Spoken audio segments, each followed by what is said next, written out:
If any of you are familiar with Maslow's hierarchy to self-actualization, you'll know that the first two rungs of that are psychological safety and then safety and security. And the third one is love and belonging. And what we really learned is that in any organization, there are some things that need to be in place. And they're really very simple, but so many leaders miss them. And the first one is belonging. Are you treating people in your organization and do they feel like they belong? Everyone watching this with me today has left a party, a group gathering, or even a relationship because they didn't feel like they belong. Why do people leave organizations? Because they don't feel like they belong. And belonging in an organization is as simple as asking some simple questions. Are you okay? What's on your mind? Spending a lot of time as a leader in what I call the stinky locker room. And that's really where you are interacting with people on a personal basis, taking real interest in who they are and what they do within the organization. So linked to belonging is also, do people know and feel like they matter? Are you showing them how the work they do actually matters and makes a difference? And that truly does also get back to purpose. Our purpose was to create positive, lasting memories. And positive, lasting memories were about showing people that they belong. So an organization that has that element embedded in their culture is an organization that will grow, thrive, and stay together. We learnt that as we went through the COVID experience. We spent a lot of time coming together before COVID. We had rituals, we had events, we had gatherings, and then COVID hit.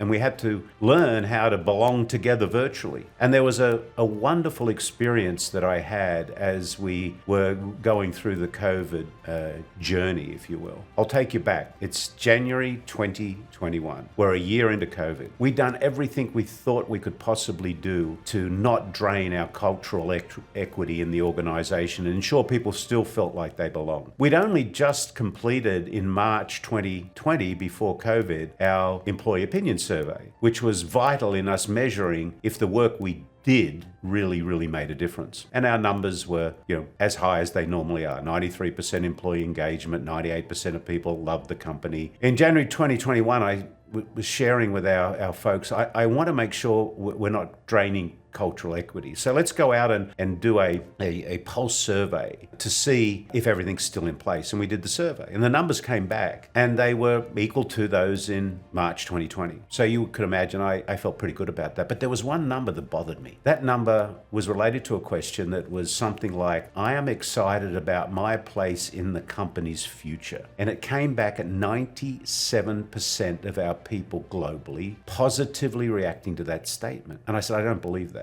This is January 2021. We're not even sure we have a vaccine for this thing yet, and we don't really know how it's going to affect our life. How can they feel that way? Go check the number. There's something wrong with that number. They went out and they checked it. They came back and said the number's right. I said, I got to know why. This was probably what I would call a career drop mic moment. We went out and we asked people why, and they came back and they said, I feel safe. If there's anywhere I would want to be, I want to be here now because I feel like I belong. Well, that proved it. By the way, we had a great year or two over the COVID period, and the company continued to grow. So don't underestimate the power of belonging. Don't underestimate the fact that you as the leader, as the CEO, or wherever you're leading with the organization, to help people know and feel like they belong is vital to the organization. So do your bit. People want to belong. Do you think it's time to go to school? Well, if you'd like to, join me on my LinkedIn page and join the School of Dumbassery. On a regular basis, I post learnings and updates on how we are learning to be a better owner of the power of Dumbassery. So the School of Dumbassery on my LinkedIn page is there. Come join us, join the school, join the conversation, and let's learn together on why Dumbassery is our superpower.